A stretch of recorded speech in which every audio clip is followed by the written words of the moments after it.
This is the footage sent to me as evidence in my appeal against entering a box junction on New Cross Road. During the space of just 2 minutes, you will also see 2 other vehicles filmed, netting TFL potential £180 to £360 in fines. The grounds for my appeal are that the box junction is very faded, its measurements and size are incorrect, and that the camera operator did not have a clear single shot of our license plate while it was in the box junction area. This still is supposed to be part of TFL's evidence that the box junction in question is clearly visible and that it is in a good state of repair.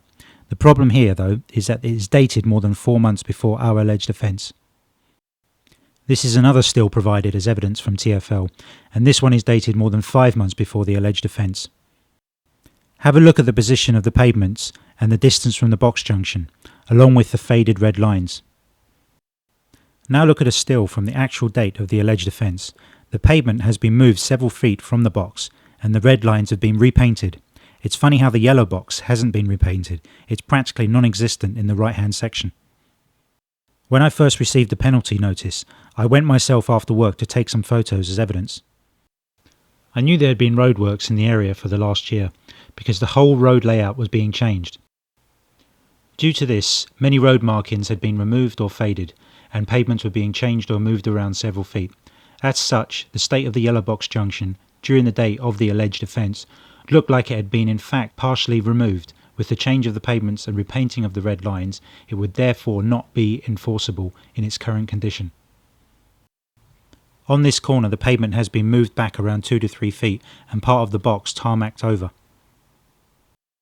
This shows the visible difference between a freshly painted red line compared to a faded yellow one.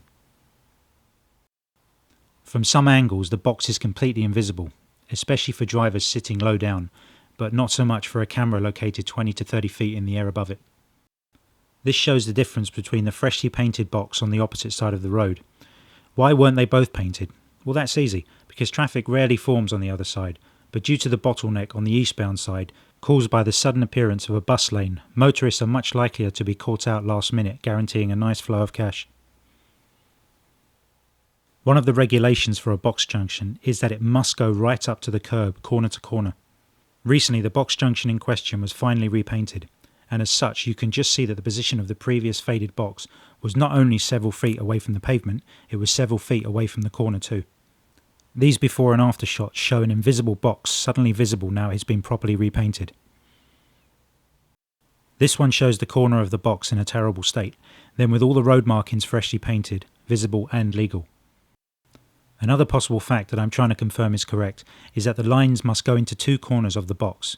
Well, in the freshly painted one and the previous faded one, a line can clearly be seen only going into one of the corners. Look at this example case of a person who was fined for a box junction offence. She had her fine quashed because of the faded lines and that they didn't run right up to the curb.